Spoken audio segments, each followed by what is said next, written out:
அப்பா, என்ன மன்னிச்சிருங்கப்பா. என்னடா இது தேவையில்லாம வரைஞ்சிக்கிட்டு இருக்க?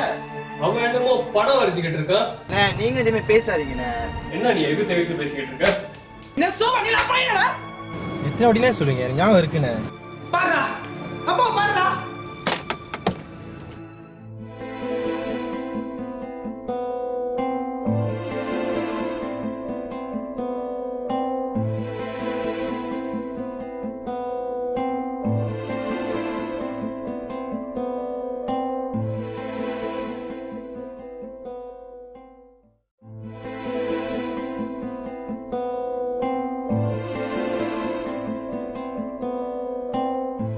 வாழ்க்கையின் அர்த்தங்கள் கற்றுக் கொடுத்தது நீங்கள் தானப்பா.